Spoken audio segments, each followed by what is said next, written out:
So we continue today after the death of Moses, the servant of the Lord. The Lord said to Joshua, son of Nun, Moses, Moses, my servant is dead. Now then you and all these people get ready to cross the Jordan River into the land I am about to give to them, the Israelites. Verse 3, I will give you every place where you set your foot. Listen to me again.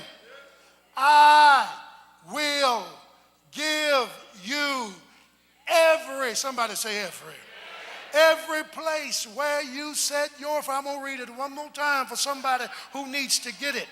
I will give you every place where you set your foot. But listen, God said, I'm going to give you every place, but you have to at least set your foot on it.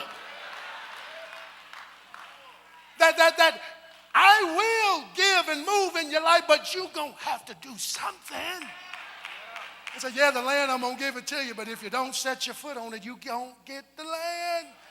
And saints of God, as we pursue our promise, write this down. We need to understand the importance of working the formula. What are you talking about?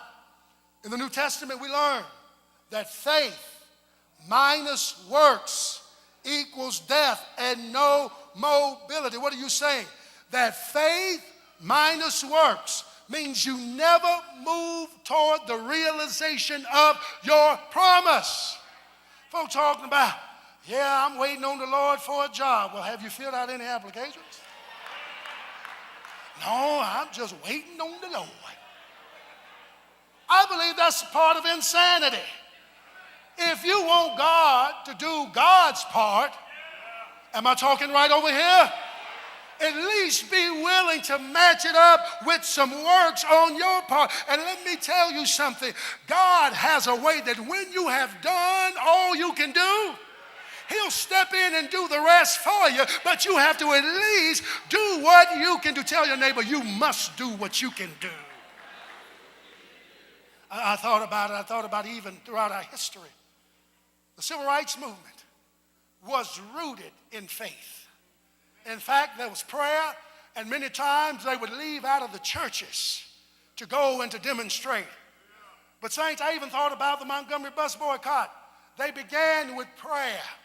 They began in the house of God. Not only did they have faith in God that God would move on their behalf, they had some works and some actions. So they stopped getting on the bus. They started walking and carpooling and taking taxis. And in God's own time, God breathed on their works and married it to their faith. And they accomplished the goal that they had set. But if all they had was God help us, y'all better hear me now. And let me tell you something, saints of God, there are times in our life where God will do for us what we cannot do for ourselves. But if you have the audacity to ask God to make a way, at least be willing to do your part. I thought about even watching the Olympics, and we see Simone Biles, and we see Gabby Douglas, and we see the other young lady who won in swimming, now opening up the doors of possibility to many people of color who never thought about swimming. They all were believers in God, but the works was that they trained, they stayed up late, they stopped listening to folk talking crazy. They stopped listening to even some black folk who was telling them, we don't do no swimming. We don't do no, y'all be careful about telling folk what black folk don't do. Because see, we do a whole lot of things. And some of us are limiting people's potential because we bought into some false misnomer that we don't do certain things. We got a whole lot of stuff. Y'all better talk to me in this church today. But they worked, they trained, they had faith in God, and see what the Lord has done. I believe there's some people sitting in front of me today. Folk told you were flat out stupid for doing such and such. Anybody ever been told that? You just crazy than two left shoes on the right foot. But all you knew was that God said do it. And because let me tell you something. When you work the formula, you're going to have to take leaps of faith. And I was listening to some teaching by Bishop Jakes. Bishop Jakes says this. He said, some of us don't take leaps of faith Because we're concerned about the losses that come when you take a leap. Let me tell you something. When you take a leap, get ready for some losses. But there's some folk we need to lose along the way. Some folks should have never been on the team in the first place. They didn't even meet the qualifying at the tryout, but we felt sorry for them and we put them on the team anyway, and we're trying to figure out why it is we're down the road 10 years later and can't do nothing because you got two dead weight teammates that need to be left behind when you take the leap, because brothers and sisters, you will never get to where you're trying to get without suffering some losses along the way. But let me tell you something.